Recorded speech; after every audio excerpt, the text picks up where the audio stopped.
In this video, we will start with the first chapter from part 1 textbook, which is number systems. Now, you have come across different types of numbers in your lower classes. The first numbers that you have studied is natural numbers, also called whole counting numbers. Okay, so you have the collection of all natural numbers. Now when you add 0 to the collection of natural numbers, you get the next set of numbers called whole numbers. Okay, so whole numbers is a bigger set or collection than natural numbers because it has one number extra, which is 0. Now whole numbers are all positive numbers which are starting from 0. Now to this set of whole numbers, if I add the next collection of negative numbers, then what I get is a bigger collection called collection of numbers called integers. Okay, now integers are denoted by capital letter Z, whole numbers by W, and natural numbers by N. So you have first natural numbers, and when you add 0 to the set of natural numbers, you get the next set of numbers called whole numbers. Now whole numbers are all positive numbers. If you add negative numbers to the set of whole numbers, then you get the bigger collection of numbers called integers. So integers consist of natural numbers and whole numbers. Okay. Now to the set of integers, what you can do is, if you write the integers in the form say P upon Q, okay, like for example 2 upon 3, 4 can be written as 4 upon 1. So these kind of numbers are called rational numbers. So the next collection, okay, after the set of or collection of integers is what you have already learnt called rational numbers. And rational numbers are denoted by capital letter Q. So rational numbers which are there, they consist of natural numbers, whole numbers and integers. Okay, so what are rational numbers? So in the number system, the next numbers that you are going to study here will be rational numbers, irrational numbers, and a new collection of numbers called real numbers. And we'll see some concepts related to these real numbers. You have already learnt rational numbers in your lower classes. Okay, a number R is called a rational number if it can be written in the form P upon Q, where P and Q are integers and Q cannot be equal to 0, and also P and Q have no common factors other than 1. That is, P and Q are co-prime.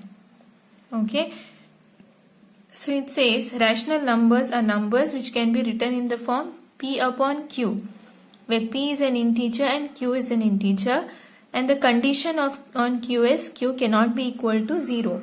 If Q becomes 0, then you will have numbers of the type say 2 upon 0, minus 1 upon 0. These are numbers which are not defined.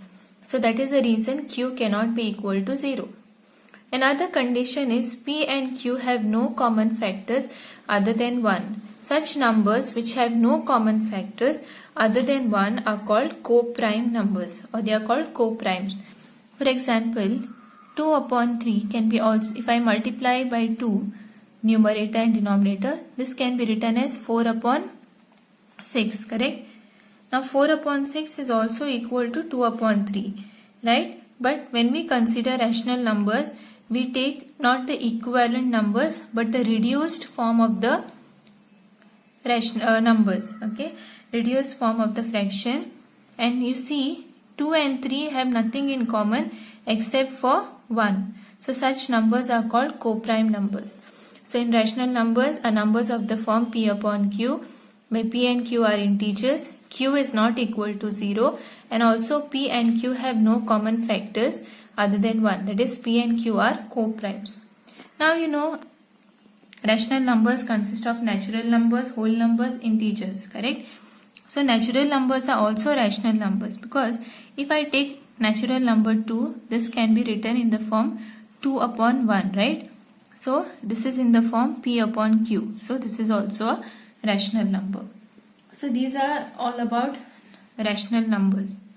Now you have also learned how to find a rational number between given two rational numbers. Suppose you have two rational numbers r and s, then you can find a rational number between r and s by adding r and s and dividing the sum by 2. Okay, that is when you find mean of this, then this number which is there, it lies between r and s, and this is also a rational number. You have studied this in your 8th standard. Okay, so you can find a number r plus s upon 2 such that it lies between r and s. So I have taken an example here, a rational number between 3 upon 2 and 5 upon 2. If you want to find, what you do is you add 3 upon 2 and 5 upon 2 and divide that by 2. So you'll get in the numerator 3 upon 2 plus 5 upon 2 is 8 upon 2. You can cancel this, so you get 4 upon 2, which is equal to 2. Okay, so 2 is a rational number which lies between 3 upon 2 and 5 upon 2. You have also learned that you can find infinitely many rational numbers between given two rational numbers. So again I can take these two numbers and find a rational number between them. Take these two numbers and find a rational number in between them. So you can find infinitely many rational numbers between given two rational numbers.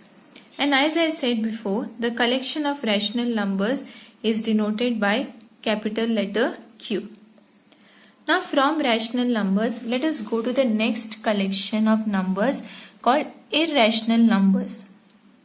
Okay, a number S is called irrational if it cannot be expressed or it cannot be written in the form p upon q, where p and q are integers and q is not equal to 0. So if a number can be written in the form p upon q, it is called rational number. If the number cannot be written in the form p upon q, then it is called irrational number. So it is very easy to remember what are rational numbers and irrational numbers. Just like you have infinitely many rational numbers, there are infinitely many irrational numbers also. Now some of the examples of irrational numbers are root 2, root 3, root 15. Root of all positive numbers are, or a root of all positive numbers are irrational numbers. Now why these are irrational numbers, all these things you will learn in your 10th standard. Okay, so these are all irrational numbers. Now I told you square root of all positive integers are irrational numbers. Now is it true? Now these are irrational numbers, but are square root of all positive integers irrational numbers? What if I take square root of 4? Square root of 4 can be 2 or minus 2, right? Because minus 2 square is also 4 and 2 square is also 4. Okay, but are 2 and minus 2 irrational numbers? No, these are rational numbers. So square root of all positive integers are not irrational numbers. Okay, but irrational numbers will always be square root of some positive integer. It cannot be square root of minus 2 and all. These are not irrational. So the number inside should be a positive integer. But square roots of all positive integers are not irrational numbers. Example, square root of 4, square root of 9, okay, square root of 16. All these are not irrational numbers. Now from irrational numbers and rational numbers, we get the next set of numbers called real numbers. Okay, real numbers are numbers or the collection of all rational numbers and irrational numbers. Okay, the collection of all rational numbers and irrational numbers together gives the collection of new set of numbers called real numbers. So what are real numbers? Real numbers are collection of numbers which consist of rational numbers as well as irrational numbers. Okay, so today you have learnt a new set of numbers called real numbers. Okay, a real number can be either a rational number or it can be irrational because it has collection of rational and irrational numbers. Now a real number is denoted by capital letter R. Okay, remember real numbers are denoted by capital letter R. So as I told before, real numbers consist of rational numbers and irrational numbers. And what are rational numbers have? Rational numbers have natural numbers, whole numbers and integers. So real numbers consist of natural numbers, whole numbers as well as integers. Okay. So since it has rational numbers in it, even these numbers belong to real numbers. So this is a big collection of numbers which consist of all these numbers as well as irrational numbers. Now in your 8th standard, you have learned how to locate a rational number on a number line. Similarly, we will see how we can locate irrational numbers on the number line. Okay, there is a procedure, a set of steps that you follow to locate irrational numbers on the number line. Let us take an example. Now I want to locate irrational number square root of 2 on the number line. To do this, what I will do is I will consider a square OABC with each side of length 1 unit. Okay, so this side is also 1 unit and this side is also 1 unit. What do you mean by unit? It can be 1 centimeter and 1 centimeter or 1 inch and 1 inch. You can take centimeters, meters, inch or anything, but both should be 1. So you have a square, okay, whose side or whose length is 1 unit. Since it is a square, OABC is a square, this side will be equal to this side. All the sides will have length of 1 unit. Now, if I join OB, then I get two triangles, correct? Now this triangle OAB is a right angle triangle. Yes, because you know square, all the sides are or all the angles are 90 degrees. So this is 90 degrees. So I get a right angle triangle OAB. Now if I use Pythagoras theorem to this triangle, okay, then what do I get? By Pythagoras theorem, OB square, this is a hypotenuse, so OB square is equal to OA square plus AB square. So OB square is equal to OA square plus AB square. Both are 1, so 1 square is 1, so 1 plus 1 will give me 2. So OB square is equal to 2, so OB is equal to square root of 2. So here I get square root of 2 is the diagonal or the hypotenuse of this triangle. Now this figure which is there, I will transfer this on the number line. So let us see how we can do that. Okay, now we represent this figure on the number line. So let us take the number line. Now what can be done on the number line is, you have to consider the vertex O. This is the vertex of the square. You have to consider the vertex O with the 0 on the number line. So you have to go inside the vertex O with the 0 of the number line. Okay, so that you have to do first.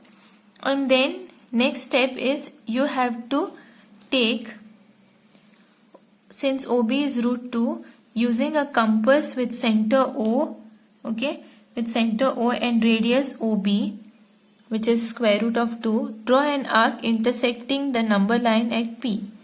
So now what I will do is, I have drawn a square. So now you already have a square which I have taken the side as 1 centimeter, because here I have taken my number lines at a unit distance or 1 centimeter distance.